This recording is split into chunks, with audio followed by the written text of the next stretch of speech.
आप सबको मेरा फिर से खूब प्यार भरा नमस्कार।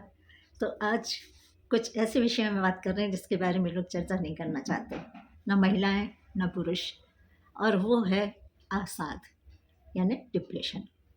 तो ये अवसाद के बारे में लोग चर्चा नहीं करते हैं। कई लोग कहते हैं कि अरे! तो पागलपन है, ये पागलपन नहीं, एक बीमारी है। कई लोग को क्या है, जाड़े के समय में अवसादग्रस्त हो जाते हैं वे।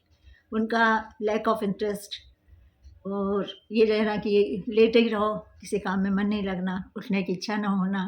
सुबह होती तो उनको ये लगता कि अरे क्यों हो गई सुबह, फिर उठना पड़ेगा, ये सब रूटीन से अपने भगना। तो ये अवसाद है जो जाड़ों में तो आमतौर पे उभर के आता है। पर कई लोग को ऐसा होता है कि उन्हें बहुत सी चीज़ों में परेशानी होने लगती है। जैसे कई लोगों को होता है कि उनको सफाई की धुन सवार होती है कि ये चीज़ गंदी है, इसको साफ़ करो, ये चीज़ गंदी है, इसको साफ़ करो। बार-बार हाथ धोना, बार-बार नहाना, बार-बार बाल धोना या घर की फर्श को बार-बार धोते रहना। तो ये एक डिप्रेशन की किस्म है, जिसमें आदमी को बार-बार, बार-बार करने की इच्छा होती है कि ये हमारा हाथ फिर गंदा हो गया है, फिर धो लो, ये बिस्तर गंदा हो जाएगा, इसमें नहीं बैठो। तो ये एक बीमारी है, ये कोई पागलपन नहीं है। और डॉक्टर्स क्या है, कुछ डॉक्टर हँसी उड़ाते हैं कि अरे ये तो पागल है। ये जो भोगता है उसको ना, उसी को समझ में आता है कि ये किस मनस्थिति से, किस चीज़ से उलझ रहा है और किस चीज़ से वो दुखी है और त्रस्त है, और उसका कोई इलाज उसको मिल नहीं रहा है। और इलाज मिल जाता है ठीक है, बहुत अच्छा है, और इलाज थोड़ा लंबा चलता है, पर इलाज से इंसान अपना जीवन अपने हिसाब से खुशी से बिताने लगता है। तो इसका इलाज भी बहुत ज़रूरी है और इसको पहचानना भी बहुत ज़रूरी है। कई लोगों को हमने देखा, उनको बहुत सिर में दर्द रहता है, तेज़ सिर में दर्द, चीखेंगे, चिल्लाएँगे, सिर पटकेंगे, तो उनके सारी जाँचें हो रही हैं, एमआरआई भी हो गया, सब कुछ हो गया, कुछ नहीं निकला। तो घर के लोग निश्चिंत हो गए कि कोई बीमारी नहीं है, पर बीमारी तो है, जो उसको फ़ील हो रही है और किसी को नहीं हो रही फ़ील। तो उसका तो इलाज चाहिए उसको, उसके लिए दवाई चाहिए उसको। तो उन लोगों को ये लगता है कि तो बहाना कर रहा है, या ये लड़की तो बहाना कर रही है और कुछ नहीं है, इसको तो बहानेबाज़ी आ रही है और इस तरह से वो कर रही है, जबकि बीमारी तो कुछ नहीं है इसके शरीर में। पर वो बीमारी है, जो उसके मन में है, उसके दिमाग में है। तो वो उस बीमारी को दूर करना, वो भी ज़रूरी है। ऐसा ही नहीं छोड़ देंगे, ऐसा छोड़ देंगे तो सुसाइडल भी हो सकता है कभी-कभी, और ज़्यादा लंबा खिंच जाए तो उसको लाइलाज हो जाए। उसका इलाज भी यदि कराएँ तो बहुत लंबा इलाज चले। तो इस तरह से नहीं छोड़ देना चाहिए कि ये बहानेबाज़ी है या कुछ है। तो ये गंभीर समस्या है और इसको लोग बिल्कुल यूँ ही छोड़ देते हैं, तो ऐसा नहीं करना चाहिए। और क्या है, खुद को यदि आप समझें कि ये हमें तो नहीं हो रहा कहीं। यदि आपको ऐसा लगता है कि आपको बार-बार किसी भी बात पे रोने की इच्छा होने लगती है, कोई कुछ कह दे तो आपको रोना आ जाता है, या आपको इस तरह से महसूस हो रहा है कि कॉन्फिडेंस की कमी होने लगे, बाहर निकलने में डर लगने लगे, लोगों से मिलने-जुलने को अवॉइड करने लगें, और विचारों की कमी हो जाए, लैक ऑफ इंटरेस्ट, किसी चीज़ में कोई इंटरेस्ट ही नहीं आ रहा है, कुछ काम करने की इच्छा ही नहीं हो रही, तो आप उसको इवैल्यूएट करें कि कहीं हमें तो नहीं हो रहा है डिप्रेशन, हम तो नहीं आ रहे डिप्रेशन में। आँखों में सूनापन रहेगा, किसी चीज़ की इच्छा नहीं होगी आने, तो ये भी डिप्रेशन है एक किस्म का। तो इसके लिए भी इलाज लेना तो देखिए ज़रूरी है। और इसमें क्या होता है कि आदमी का व्यक्तित्व पूरी तरह से धराशायी हो जाता है। आप कितने कुशल हैं, कितने क्या हैं, आपका व्यक्तित्व बिल्कुल पूरी तरह से ध्वस्त हो जाता है। तो उसको रीगेन करने के लिए इलाज ज़रूरी है। उसको समझने के लिए आपको अपने खुद को समझना पड़ेगा कि हम तो नहीं इसमें आ रहे हैं। तो ये एक बहुत ज़रूरी समस्या है, जिससे कि उभरना, डॉक्टर के पास जाना, इलाज लेना बहुत ज़रूरी है।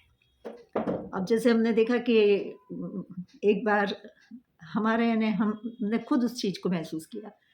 हुआ क्या कि हम लोग का सागर विश्वविद्यालय जो था, उसमें हम लोग का सागर की जो बस थी, विश्वविद्यालय की बस, वो हम सब बच्चों को स्कूल ले जाया करती थी। तो हम सारे बच्चे, कैंपस के सारे बच्चे उस बस से स्कूल जाते थे, उसी बस से वापस लौटते थे। तो हमारी एक सहेली के फ़ादर की डेथ हो गई। अब उसके फ़ादर की डेथ हुई और उसके बाद मुझे तो जाने क्या हो गया, हमारे अंदर जैसे इतना भय समा गया कि हमारा खाना पीना भी बिल्कुल बंद सा हो गया। तो अम्मा को भी चिंता हुई कि खाना ले जाती थी, खाना नहीं खाती, बिस्किट उस्किट रख के देने लगी। होता क्या था, स्कूल में जाके तो थोड़ी देर भूल जाते थे, और जब स्कूल से लौटने का टाइम होता था, बस हमारे घर के पास आने लगती थी, तभी हमको घबराहट कि ऐसा ना हो कि घर के बाहर भीड़ लगी हो, पिताजी को कुछ हो ना गया हो। तो ये समस्या मुझे जो अब लगता है कि हाँ, मुझे डिप्रेशन, एक्यूट डिप्रेशन हो गया था उस टाइम। इतना भय, रात में नींद ना आए कि कहीं ऐसा ना हो कि पिताजी ख़त्म हो जाए, कहीं ऐसा ना हो कि पिताजी ख़त्म हो जाए। और उन्हीं पिता ने, यानी आप ये सोचिए, अपनी मृत्यु के महीने भर बाद हमें, हमारे तीनों बच्चों को बचाया अपनी मृत्यु के बाद। तो वो एक अटैचमेंट जो पिता से था, तो वो भय था, और वो भय हमको काफ़ी समय चला, फिर धीरे धीरे वो दूर हो गया, तो हम उस डिप्रेशन से बाहर निकल आए। अब जैसे कई लोग को हम देखते हैं कि उनको क्या होता है कि एक थी टीचर, यानी उनका नाम तो नहीं लेंगे, पर उनको क्या था कि वो घर के पास थी, तो वो आ जाती थी, और उनको ये तकलीफ़ रहती थी, अपना टिफ़िन भी ले आती थी वो कई बार, तो अपना खाना खाती थी, हम लोग चाय बना के साथ में पी लेते थे। तो उनको ये लगता था कि ये जितने और आपसी में जो लेडी टीचर्स हैं, वे उनके खिलाफ बातें करती हैं, उनके ऊपर हँसती हैं। तो कई बार तो हमें लगा कि हो सकता है ये इनके खिलाफ होती हो और इनकी हँसी उड़ाती हों। तो उनमें से हमने पूछा उन लोगों से, उन्होंने कहा नहीं, ऐसा कुछ भी नहीं है, और हम लोग ऐसा क्यों करेंगे, और इनको हम लोग अपने साथ बुलाना चाहते हैं, ये हम लोग के साथ नहीं आती, इनको ये मन में भ्रम रहता है कि ये हमारी हँसी उड़ा रही हैं। तो ये भी किस्म है कि आपको ये लगता है कि फलाना आपके खिलाफ कुछ ना कुछ षड्यंत्र कर रहा है, ये है तो ये आपके खिलाफ, लोग आपस में बात कर रहे हैं तो भी उनको ये लग रहा है कि ये सब हमारे खिलाफ ही बात कर रहे हैं और हमारे ऊपर हंस रहे हैं, हमारे लिए गॉसिप बना रहे हैं। तो ये भी एक किस्म है। अब ये यानी इलाज की ज़रूरत है उन्हें। अब जैसे आप उनको कितना समझाओ कि नहीं ऐसा नहीं है, वो लोग कुछ नहीं कर रहे हैं, या वही लोग आके कहेंगे नहीं आपके बारे में कुछ नहीं कह रहे हैं, कुछ कर रहे, तो आपका समझाना ना क्षणिक रहेगा। कुछ समय तो उनको लगेगा कि हाँ ठीक है, पर वो फिर उसी स्टेज में चले जाएंगे और वही सोचेंगी, वही सोचेंगे वे लोग कि नहीं नहीं, ये तो क्षणिक होता है कि आपने समझाइश, आप सोच रहे हैं कि हमने बहुत समझा दिया इसको, बहुत मना दिया, बता दिया, अब ये ठीक रहेगा। तो ये ऐसा नहीं है। वो जो बीमारी है वो ऐसे नहीं ठीक होती, वो तो बिना इलाज के ठीक नहीं होगी, बिना दवाई के ठीक नहीं होगी। तो उसके लिए तो दवाई ज़रूरी है। तो उस चीज़ को समझना, उसको दवाई देना है और कंटिन्यूअस देना, जैसे डॉक्टर बताया बिल्कुल उसी तरह से देना। ये नहीं कि बीच में आप छोड़ दें, बीच में आपने लगा कि हम ठीक हो गए, हमने छोड़ दी दवाई, फिर आपको ऐसा पैनिक अटैक सा हुआ, फिर आप डॉक्टर के पास जाएंगे तो फिर शुरू से वही ABCD से आपको फिर गिरना पड़ेगा, वही लॉन्ग टाइम चलेंगी दवाइयाँ, और फिर वो दवाइयाँ कुछ दिन बाद ही असर आएंगी, तो आप अब फिर उतना पीछे चले गए। तो दवाइयों को छोड़ना भी नहीं चाहिए, जो दवाई चल रही हैं उन दवाइयों को बराबर लेते रहिए जब तक कि डॉक्टर मना ना करे खुद ही। अब जैसे हमारे यहाँ भी एक किराएदार रहते थे, तो बच्चा उनका बड़ा वाला अच्छा पढ़ने में होशियार था, स्कूल में अच्छे मार्क्स लेके आया, फिर कॉलेज पहुंचा वो, तो कॉलेज पहुंच के उसको जाने क्या हो गया, वो बहुत डिप्रेस सा रहने लगा। उसके आगे के थोड़े बाल भी सफ़ेद हो गए, तो उसको शायद कोई कॉम्प्लेक्स आ गया, पढ़ाई में थोड़ा सा वो पिछड़ भी गया, तो वो डिप्रेशन में चला गया, एकदम डीप डिप्रेशन में। हम लोग ने उनके फादर को समझाया कि आप जाओ डॉक्टर को दिखाओ, उनसे बातचीत करो और उनसे इलाज लो।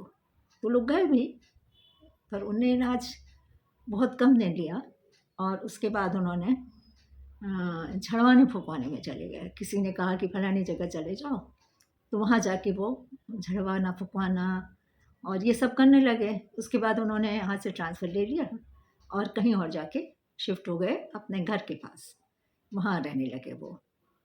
तो कुछ साल बीत गए, तो हमारे यहाँ के एक सज्जन गए उनके यहाँ, उनको पता था कि ये यहाँ रहते हैं, तो उनसे वो वहाँ गए, तो उनको लगा उनसे भी मिल लें। तो उसी बेटे का नाम लेके वो उन्होंने बुलाया, तो उसके पिता बाहर आए।